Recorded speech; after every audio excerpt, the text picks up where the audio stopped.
MPJ news కి స్వాగతం. వార్తలు చదువుతున్నది మీ మేఘన. నిబంధనలు పాటించని దుకాణంపై ఆర్డీఓ ఆగ్రహం.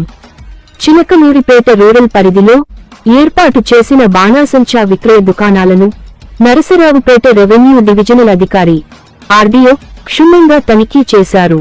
భద్రతా ప్రమాణాలను పరిశీలించేందుకు చేపట్టిన ఈ తనిఖీల్లో కొన్ని దుకాణాలలో నిబంధనలు సరిగా లేకపోవడంపై ఆయన తీవ్ర అసంతృప్తి వ్యక్తం చేశారు.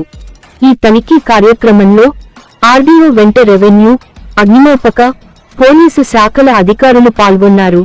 భద్రతా ప్రమాణాలను ప్రతి ఒక్కరూ తప్పనిసరిగా పాటించాలని, అక్రమాలకు పాల్పడితే కఠిన చర్యలు తప్పవని ఆర్డీఓ స్పష్టం చేశారు. నమస్కారం. ముందుగా అందరికీ కూడా దీపావళి శుభాకాంక్షలు.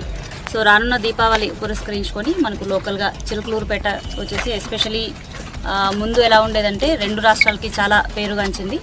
సో ఈరోజు మనకు బొప్పూడిలో ఉన్న ఫైర్ క్రాకర్ షాప్స్ ఏవైతే ఉన్నాయో పర్మనెంట్ షాప్స్ దాన్ని విజిట్ చేయడం జరిగింది. ముందుగా ఇక్కడ సీమార్ట్ అని చెప్పేసి బొప్పూడిలో విజిట్ చేశాను.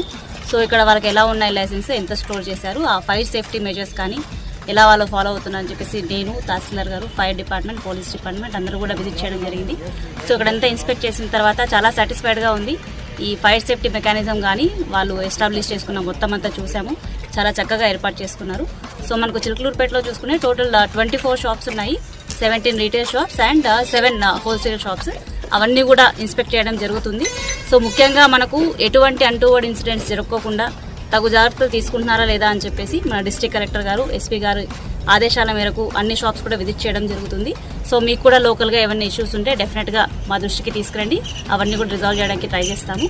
సో అందరూ కూడా చాలా జాగ్రత్తతో ఈ దీపావళి సెలబ్రేట్ చేసుకోవాలని కోరుకుంటున్నాను. ఈ దీపావళి అందరి జీవితాల్లో వెలుగులు నింపాలని మనస్ఫూర్తిగా కోరుకుంటున్నాను. మేడం గారు, పర్మిషన్ ఒక చోట, అమ్మకం ఒక చోట జరపచ్చా? జరపకూడదు ఖచ్చితంగా. ఎస్వి ఫైర్ క్రాకర్స్ పర్మిషన్ ఎక్కడ అమ్ముతుంది? అక్కడ గోడౌన్ ఒక చోట, షాప్ ఒక చోట. గత సంవత్సరం కూడా అనాథరైజ్డ్ గా పెట్టారని చెప్పి చాలా కంప్లైంట్స్ ఉన్నాయి.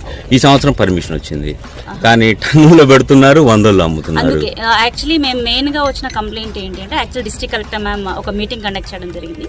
సో మీటింగ్లో కూడా ఒక కంప్లైంట్ చెప్పారు, వాళ్ళు తీసుకున్న పర్మిషన్ కన్నా ఎక్కువ క్వాంటిటీలో పెట్టుకుంటున్నారని చెప్పేసి. సో దాంట్లో భాగంగానే ఈరోజు విజిట్కి రావడం జరిగింది. సో ఇక్కడ సీమార్ట్లో అయితే మనకు వీళ్ళు ఆల్మోస్ట్ 2000 kg కెపాసిటీకి పర్మిషన్ తీసుకున్నారు. 2 lakh కెపాసిటీకి తీసుకున్నారు. దానికి లోబడే ఉంది. సో మిగతావి కూడా వెరిఫై చేస్తాం. మీరు ఏదైతే ఎస్వి క్రాకర్స్ అన్నారో నెక్స్ట్ దాన్నే విజిట్ చేయడం జరుగుతుంది.